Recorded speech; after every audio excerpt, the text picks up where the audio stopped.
Arsenalın klassik vura biləcək 9 nömrə və ya ruh axtarışı. Təsəvvür götürür ki, sən bilirsən ki, əsas oyuncularından biri olan Gabriel Jesus zədələnir yanvar transfer ərzində və sən mərkəz hücumçusu olaraq yalnız Kai Havertzin gümanına qalırsan. Amma belə istisna etməyərək ki, Kai Havertz də insandır, ətdən və sümükdəndir və zədələnə bilər, hücumçu almırsan.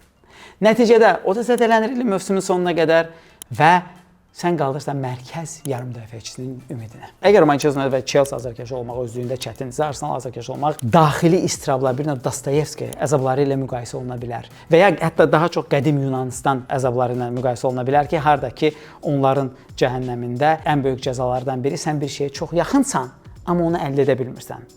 Eyni sözləri məncə Arteta'da da aid eləmək olar. Çünki adam artıq 3-cü mövsüm dalbadağdakı çempionluq uğrunda ciddi mübarizə aparır. Lakin ən əsas işi bacara bilmir. Hətta Patrice Evra Arsenalı troll eləyərək Netflix-dən müqayisə edib, deyib ki, həmişə onun növbəti mövsümü var, amma növbəti mövsümdə növbəti mövsüm var. Son məhsul olmadan. Arteta aydın məsələdir ki, Pep Guardiola məktəbinin nümayəndəsidir. Bildiyimiz kimi Pep Guardiola məktəbinin nümayəndəsi 4-3-3, 4-2-3-1 taktikasının variasiyasında oynadır. Biz burada 4-3-3 kimi göstərmişik, lakin Thomas Partey ilə Declan Rice oynayanda bəzən double pivot deməzdim, hətta belə oynayırlar deyərdim. Belə oynayırlar misal üçün.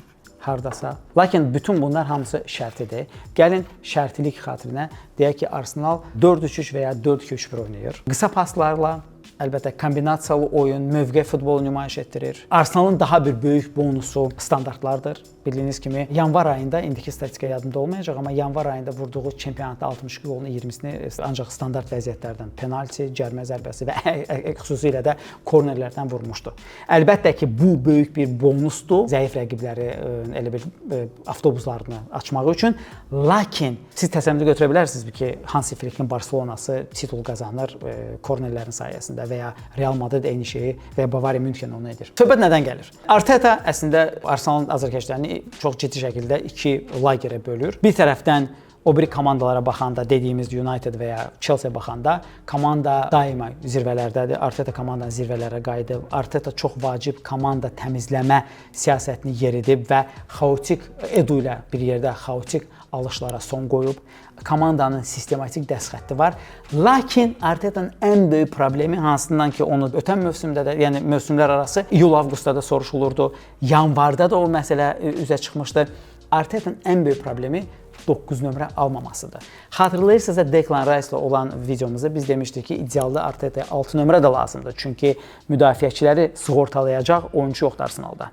Yəni bu funksiyanı Declan Rice ilə yerinə yetirməyə çalışanda West Ham'da da, İngiltərə millisində də, Arsenalda da dəfələrlə mövqeyini itirir. Bunu da başa düşmək olur, çünki Declan Rice artıq 6-8 nömrədir və hücum katkısı daha çoxdur. İndi biz burada bugün nə edirik? Bizim sadəcə məqsədimiz odur ki, Arteta Gabriel Jesus və Kai Havertz mövsümün sonuna qədər itirəndən sonra başa düşdü ki, adam klassik 9 nömrəsiz qalıb. Pis yaxşı, Havertz 9 nömrə idi və Arteta'nın istədiyi 9 nömrə o taran tipli at vurum oyunçu deyil. Arteta'nın istədiyi 9 nömrə həm bir növ pocket of space deyirlər buna. Yəni ki, boşluqlara girəcək, wingerlərlə yerini dəyişəcək, hətta arxaya gəlib kömək eləyəcək bir futbolçudur. Lakin təəssüf olsun ki, indi onun əlində belə bir futbolçu olmadığından Arteta müxtəlif eksperimentlərə əl atır. O eksperimentlərin ən birincisi Merino'dur. Əlbəttə ki, yəqin ki, bilirsiniz, Merino mərkəz hücumçusu mövqeyindədir. Lakin əslində baş verən nədir? Fikir versəniz, Merino-Rice dəyiş-döyüşüdür. Merino mərkəz müdafiəçisidir. Klassik 8 nömrədə, 6 nömrədə oynaya bilir. Lakin adamı 9 nömrə mövqeyində oynadılar. Leicesterlə Merino 2 qol vurdu. Ondan sonra Arteta variantsızlıqdan onu dənir, amma onu müxtəlif variasiyalarla dənir. Son oyunlarında Manchester United ilə də bunu yoxladı və PSV ilə də eyni eksperiment var idi. O eksperimentin mahiyyəti nədən ibarət idi ki, bunu Declan Rice götürsək, Merino ilə Declan Rice öz mövqələrini dəyişirlər. Biləm, absurd səslənir, amma yəni bəzən Merino'nun arxasında ikinci hücumçu kimi Declan Rice olur, bəzən Merino mərkəzə qayıdır və onun Declan Rice əvəz edir. Əlbəttə ki, bu taktika Manchester United ilə işləyir, amma həmin epizodda qolu sən ya möhtəşəm yaradıcılıqdan vurursan, ya da ki, rəqibin kobud səhvindən vurursan, burada da Casemiro'nun mövqe itirməsi söz konusu idi. Çünki normal olaraq müdafiəçilər sığortalayaq 6 nömrə yerində olsaydı, o boşluq Rice'da olmayacaqdı.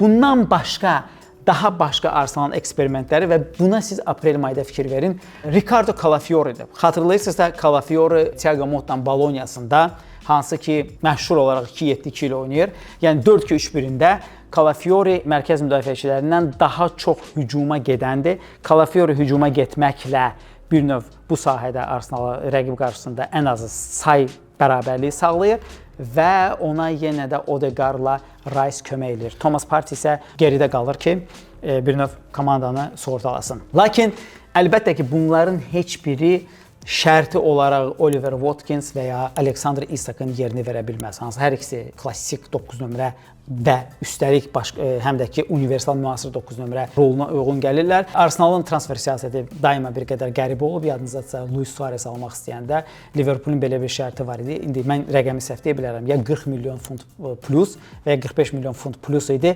Arsenal isə Suarez alıb möhtəşəm bir tarix yazardı. Yəni normal qiymət versəydi, götürdü 40 milyon plus 1 funt verdi. Liverpool əlbəttə ki, özünə hörmət olan bir komanda kimi bu təklifi rədd elədi. Eyni şəkildə də Oliver Watkinsə cəmi 65 milyon funt sterling pul verib, yəni İngiltərə standartları üçün 100 milyondan aşağı qiymət bir qədər qeyri-ciddidir. Soruşa bilərsiniz ki, PSV ilə oyunda niyə belə anomaliya oldu? PSV ilə oyunda belə anomaliyanın olması PSV-nin, yəni məşqçisi Peter Boşdur. Peter Boş çox özünə məxsus olan spesifik bir məşqçidir. Yəni biraz manyakal fanatikliyi var. Peter Boş Arsenalla amansız zonal pressing oynadı. Yəni bu nə deməkdir ki, Arsenalın qapısında sıxmağa çalışdı. Və əlbəttə ki, Arsenal o pressingi çox rahatlıqla aşandan sonra epizodlarını yaratdı. Yenə də 7 qol inanılmaz bir anomaliyadır. Bu bəlkə də 100 oyundan birində baş verir. Amma yəni belə ciddi şəkildə darmadağının səbəbi var idi. Manchester United misal üçün son oyunda Arsenalla oynadığı 1-1-də çempionatda Amorim öz taktikasını bir qədər yumşaldaraq müdafiə futbolu oynadı. Yəni Arsenalın bu Rice ilə Merino mövqeyinin dəyişməsi və ya wingerlərin içəri girib epizod yaratması və ya hətta Calafiorinin irəli gəlib yardım eləməsində bütün bunlar hamısı yaxşıdır.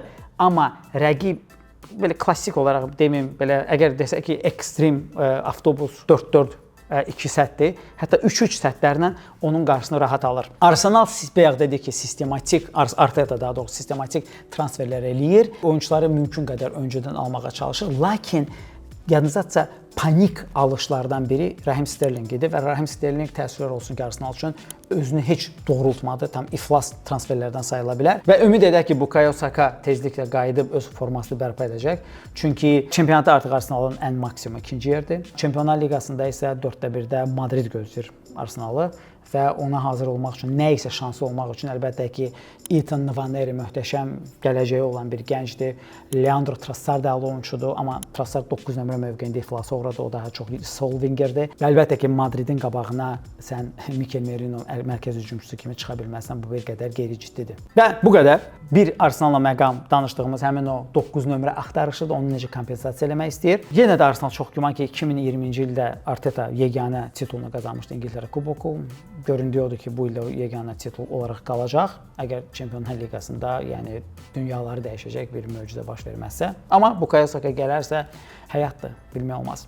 Sizin fikrinizcə Arteta öz maksimumuna, yəni öz tavanına çatıbmı? Yoxsa nəzərə alsaq ki, zədələrin ucbatından bu il Arteta ümidləri doğrultmadı, onun daha bir il şansı var. Yəni nəzəri olaraq 100 milyon funt sterlingə bir 9 nömrə alır və bir 6 nömrə alır və nəticədə komandanın bütün mövqelərdə tam komplektasiyası var və gələn il Arteta'nın son şansı olacaq ki, İngiltərə Premyer Liqasını qazansın. Buyurun, fikirlərinizi bölüşün. Arteta maksimumuna çatıbmı, yoxsa hələ də şans vermək lazımdır?